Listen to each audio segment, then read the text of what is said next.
రెండు బొమ్మలు. ఎంతో కాలం క్రితం జరిగిన ఒక కథ. ఒక రాజు ఉండేవారు. ఆయనకి అందమైన ఒక రాజకుమారి ఉండేది. ఆయన కూతురికి పక్క రాజ్యం మహారాజుకి ఆయన వివాహం జరిపించారు. ఆ తర్వాత ఒకరోజు ఈ కోటను విడిచి యువరాణి బయలుదేరేటప్పుడు ఏం జరిగిందంటే, కోటకి బయట నిలబడున్నారు.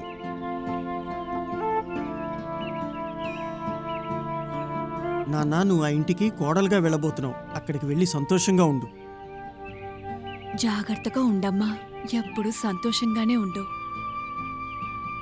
అమ్మా నాన్న, మీ ఆశీర్వాదం నాకుంటే చాలు, ఏ దిగులు ఉండదు.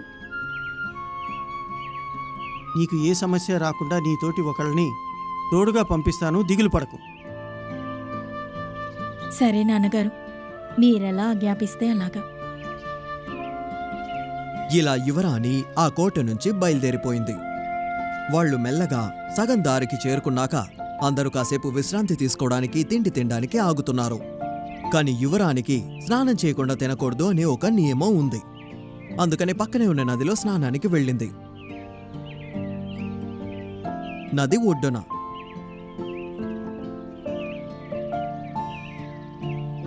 ఇదిగో, ఇవి నా బట్టలు, నా నగలు. నువ్వు నా కోసం ఇక్కడే నిలబడు, నేను వెళ్ళి స్నానం చేసొస్తాను.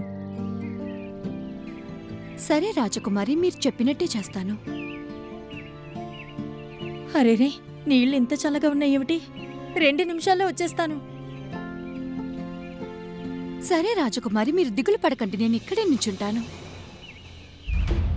అప్పుడు తను అక్కడొక పథకం వేసి తన బట్టల్ని మార్చుకొని యువరాణి బట్టల్ని నగల్ని వేసుకుంది. తన బట్టల్ని అక్కడే వదిలేసి తను వెళ్లి తన ప్రయాణాన్ని మొదలు పెడుతోంది. వాళ్లు కూడా యువరాణి వచ్చింది అని అనుకుని అక్కడి నుంచి బయలుదేరిపోయారు. కాని యువరాణి బయటకొచ్చేసరికి అక్కడ ఎవ్వరూ లేరు.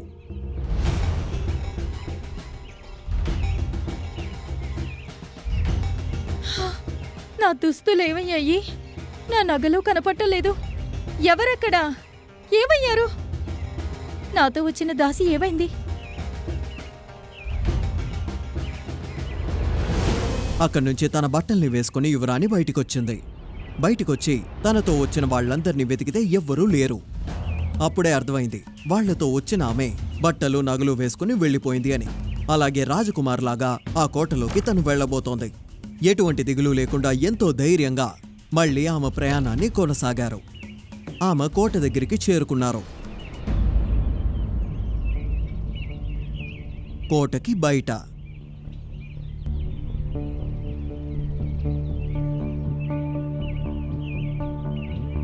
ఎవరు నువ్వు? ఎందుకొచ్చావు? అది నేను యువరాణి గారితో వచ్చాను. నేను మెల్లగా నడవడం వల్ల ఆలస్యమైంది. అలాగా, సరే, ఇప్పుడు నువ్వు లోపలికి వెళ్ళు.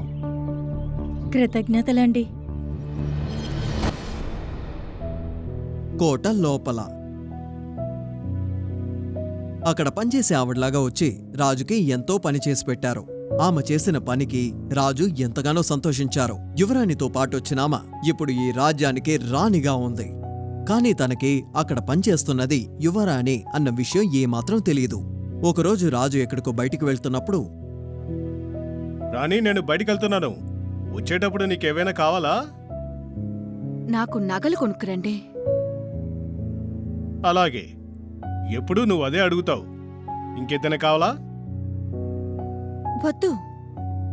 ఇలా చూడు, నువ్వు చేసిన పని నాకు బాగా నచ్చింది. నీకు ఏదైనా కావాలంటే చెప్పు, తీసుకుని వస్తాను.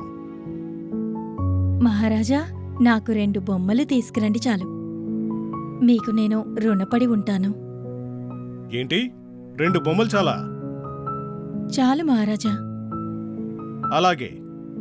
ఇలా వెళ్లిన మహారాజు వచ్చేటప్పుడు అందరికీ ఏమేం కావాలో తెచ్చారు. మహారాణి కోసం చాలా నగలు తీసుకొచ్చారు. అలాగే పనిచేసే ఆవిడ కోసం బొమ్మలు. 2 బొమ్మలు కొనుక్కొచ్చి ఆమెకిచ్చేశారు. ఇలా చూడు, నువ్వు అడిగిన బొమ్మలు తీసుకుని వచ్చాను. మీకు నేనెంతో రుణపడి ఉంటాను మహారాజా. వెళ్ళొస్తాను. రోజు రాత్రి యువరాణి ఆమె గదిలోకి వెళ్లి ఆ 2 బొమ్మల్ని ఆమె పక్కనే ఎప్పుడూ పెట్టుకుని ఆమె కథని వాటికి వివరిస్తుంది. ఆమె గది ఇదే. నా మాటలు మీకు వినపడుతున్నాయా? వినపడుతుందక్కా. వినిపిస్తోందక్కా.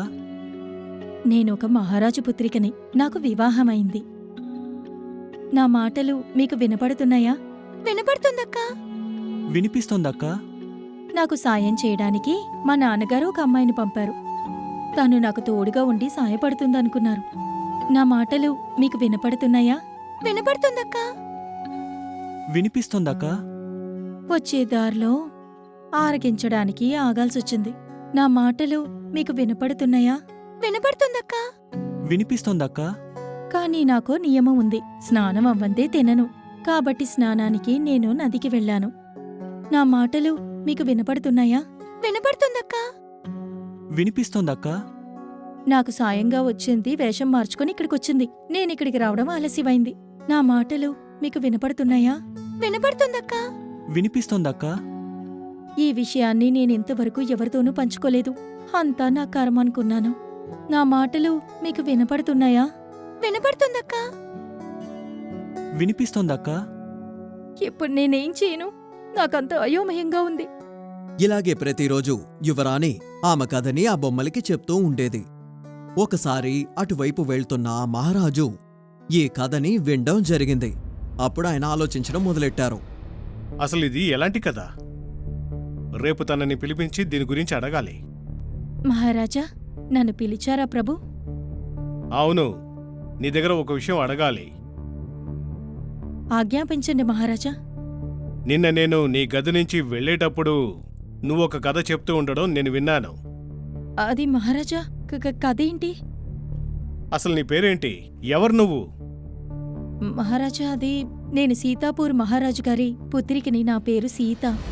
ఈ విషయం నాకెందుకని చెప్పలేదు? ఎలా చెప్పమంటారు ప్రభు?